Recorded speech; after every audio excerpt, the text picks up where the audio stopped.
Hi అండి. Welcome to మా ఇంటి వంటలు. ఈరోజు మా ఇంటి వంటల్లో మూంగ్ దాల్ రెసిపీ చూపిస్తున్నాను. మనం బయట ప్యాకెట్లలో కొనుక్కుంటాం కదా మూంగ్ దాలు. అంతే క్రిస్పీగా ఇంకా స్పైసీగా టేస్టీగా ఇంట్లోనే ఈజీగా ప్రిపేర్ చేసుకోవచ్చు. పెద్ద ప్రాసెస్ ఏమి ఉండదండి. ఈ రెసిపీ కోసం పెసరపప్పు తీసుకోవాలి. నేనైతే ఒక కప్పు వరకు తీసుకున్నాను. ఈ పెసరపప్పుని నీట్గా 2-3 సార్లు వాష్ చేసుకున్న తర్వాత 3 గంటల సేపు బాగా నానబెట్టుకోండి. నేను ఇక్కడ నానబెట్టినవి చూపిస్తున్నాను చూడండి. ఇవి బాగా నానిపోవాలన్నమాట. పెసరపప్పు తొందరగానే నానిపోతుంది. ఇలా నానబెట్టుకున్న పప్పుని వాటర్ స్ట్రెయిన్ చేసుకోవాలి.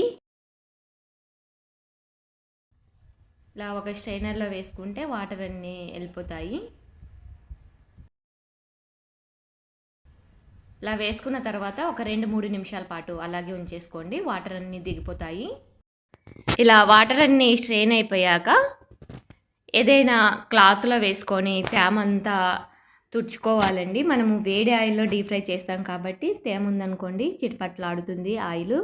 కాబట్టి తేమ లేకుండా ఇలా క్లాత్లో బాగా తుడిచేసుకొని ఒక 10 మినిట్స్ పాటు అలా ఫ్యాన్ కింద పెట్టేసుకోండి. తేమంతా ఆరిపోతుంది. చూడండి అస్సలు తేమ లేకుండా ఇలా పొడి పొడులాడుతూ ఉండాలి. ఇప్పుడు ఈ పప్పుని పక్కన పెట్టేసుకొని స్టవ్ మీద ఒక ప్యాన్ పెట్టుకొని డీప్ ఫ్రైకి సరిపడా ఆయిల్ వేసుకొని బాగా హీట్ అవ్వాలి. ఆయిల్ హీట్ అయ్యాక మీడియం టు సిమ్ ఫ్లేమ్లో పెట్టేసుకుంటూ మనం నానబెట్టుకున్నటువంటి పెసరపప్పును ఇందులోకి వేసుకుంటూ కలుపుకుంటూ డీప్ ఫ్రై చేసుకోవాలి. ఖచ్చితంగా కంటిన్యూస్గా కలుపుకుంటూ మాత్రమే డీప్ ఫ్రై చేసుకోండి. లేదంటే అడుగునున్నటి ఈజీగా కలర్ చేంజ్ అవుతాయి.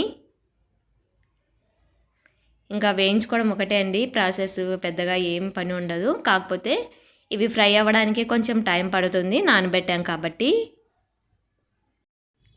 చూశారు కదా కొంచెం పైకి తేలుతూ వస్తున్నాయి. మనం వేయగానే అన్నీ అడుగున ఉండిపోతాయి. వేగ కొద్దీ ఇలా ఆయిల్లో తేలుతూ వస్తాయండి. కలర్ కూడా కొంచెం చేంజ్ అయింది కదా. ఇలా వచ్చాక ఒక స్ట్రైనర్లోకి ఇలా నేను వీడియోలో చూపిస్తున్న విధంగా అన్నింటిని వేసేసుకుంటే ఎక్స్ట్రా ఆయిల్ అంతా కిందికి వెళ్ళిపోతుందండి. ఈ విధంగా అన్నింటినీ తీసేసుకొని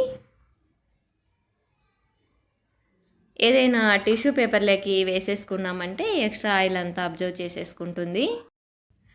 మిగిలినటువంటి పెసరపప్పును కూడా రెండో వాయిగా ఇలా వేసేసుకొని అన్ని పప్పుల్ని ఇలాగే డీప్ ఫ్రై చేసుకోవాలి. ఇలా వేసేసుకోవాలన్నమాట. ఇలానే మనం తీసుకున్న పెసరపప్పు అన్నిటిని కూడా డీప్ ఫ్రై చేసుకున్న తర్వాత అదే ఆయిల్లోకి ఇలా స్ట్రైనర్లోకి ఒక గుప్పెడు వరకు పల్లీలు వేసుకొని దూరగా వేయించుకోండి. మధ్య మధ్యలో పల్లీలు తగులుతూ ఉంటే టేస్ట్ ఇంకా బాగుంటుందండి. అదేవిధంగా కరివేపాకు కూడా వేసుకొని కరకరలాడేటట్టుగా వేయించేసుకోండి. ఇలా వేగిపోయాక వీటిని కూడా ఆ పెసరపప్పులోకి యాడ్ చేసి బాగా కలుపుకోవాలి.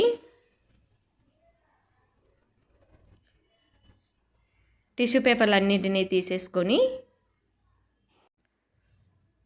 మనకు కావాల్సిన స్పైసెస్ యాడ్ చేసుకోవచ్చు. నేనైతే ఇక్కడ సాల్ట్, ఓన్లీ కారం పొడే వేస్తున్నాను. మీరు కావాలంటే చాట్ మసాలా అలా కూడా వేసుకోవచ్చు. ఇవి వేసేసుకున్నాక ఇలా మనము టాస్ చేసినట్టు కిందికి పైకి ఇలా అన్నామనుకోండి బాగా అన్నీ ఈవెన్గా కలిసిపోతాయి. ఒక డబ్బాలో స్టోర్ చేసి పెట్టుకుంటే ఎన్ని రోజులైనా నిలువ ఉంటాయండి. కరకరలాడుతూ చాలా బాగుంటాయి. మనం పిల్లలు సమ్మర్లో ఇంట్లోనే ఉంటారు కాబట్టి ఏవో ఒకటి అడుగుతూనే ఉంటారు. బయట కొనే బదులు ఇంట్లోనే ప్రిపేర్ చేసి పెట్టుకుంటే హెల్త్ కూడా మంచిది. రెసిపీ నచ్చితే like and share and subscribe.